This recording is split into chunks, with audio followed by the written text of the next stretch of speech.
Hey guys, and welcome back to my channel. So today I went ahead and did another gluten-free recipe. We're going to make a gluten-free tie-dye mixed berry trifle with our own homemade whipped cream. I make a mixed berry trifle every year as part of my 4th of July meal. It's the dessert, you know, it's real nice and light, kind of like a palate cleanser for the end of like a super salty meal. I do pulled chicken sandwiches and garlic herb potatoes. So it's always a nice ending to that. But because it's after the 4th of July, I figured I might turn it up a notch and make my cakes tie-dye.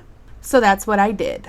Now, I went ahead and made my cake in advance. I did show you how I got the tie-dye effect. If you want a more in-depth video on how to make a good yellow gluten-free cake, I will. Just comment down below and let me know, and I'll make a more in-depth video on that.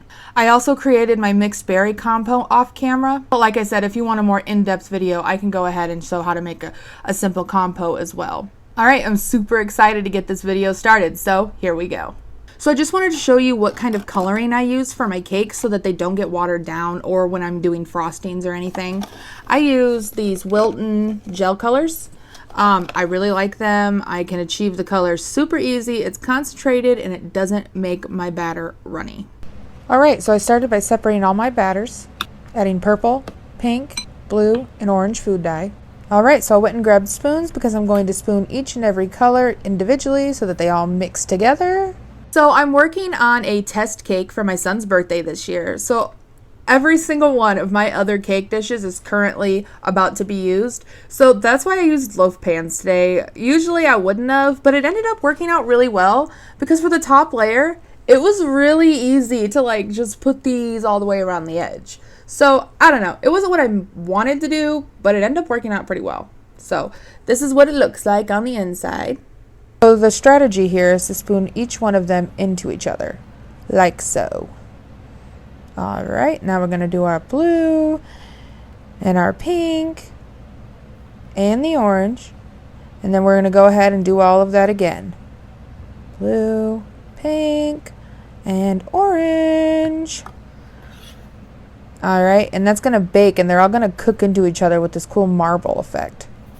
And we're gonna go ahead and shake. All right, so I put my cakes in the oven. They're gonna cook for about 35 to 40 minutes at 350. While I'm waiting for my cakes to cool, this is the time I usually make my compote and make my whipped cream. That way the compote can cool down and the whipped cream doesn't melt. I like to put my whipped cream in the fridge for 10 to 15 minutes after I make it, just to make sure it's really set before I assemble everything. Alrighty, so I pulled my cakes out of the oven. I went ahead and waited 15 minutes and then transferred them to a cooling rack. And I'm gonna go ahead and let those cool all the way. Here I have 32 ounces of heavy whipping cream and I'm gonna go ahead and pour it all into this mixing bowl. Here I have 2 cups of powdered sugar and I'm gonna go ahead and add a teaspoon of vanilla. And from there, we're going to go ahead and whip, whip, whip for 3 minutes until it's really stiff and has peaks, like so. Oh man, this looks so good already. Oh. All right, here's our compote. We're going to go ahead and add in our whipped cream. All right, so here I have already done the first layer of cake. I diced it up. And then we're going to add that compote over top and just spread it so it's there in the center. Woohoo! Now time to add the whipped cream. So the first layer, we're just going to go ahead and dab it in. Another dab. We're going to go ahead and spread it all out. Now it's time to put more cake. I started with adding cake around the edges just so that I could get that cool tie-dye effect shown on the outside of the bowl. I'm going to go ahead and press all of these down so that they're all at the same level. And then we're going to go ahead and add strawberries in the center, like this. Now we add more whipped cream on top of that. And then we go ahead and fill that with cake pieces. And this will be the final layer of cake. Doesn't that look so beautiful? All right, now we're going to do another layer of whipped cream.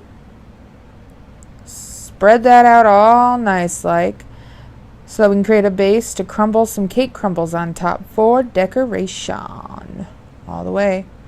All right, there she is. Isn't she beautiful? I'm just gonna go ahead and got a little bit of cake left over, some whipped cream. Go ahead and do a little taste test.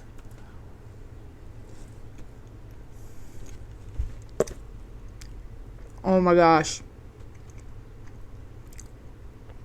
There is nothing like homemade whipped cream. There's just not. So I just wanted to put out there again that if you have any requests, recipes, anything, even if it's not gluten-free, just comment down below and let me know. I will still make it if it's not gluten-free, because I can just bring it to someone who eats gluten. This isn't just a gluten-free channel, so not everything I make will be strictly gluten-free. I have had a request for a smoked sausage, red potato, green bean dish. So that will be one I will be cooking up next week. Alrighty, well with that, I'm gonna go ahead and go because I really want to have some of this friggin' trifle because it looks so good. Thanks for watching. If you liked it, go ahead and give it a big thumbs up and subscribe. Make sure to hit the bell down below to get that notification for Friday's video. And as always, until next time, stay wild.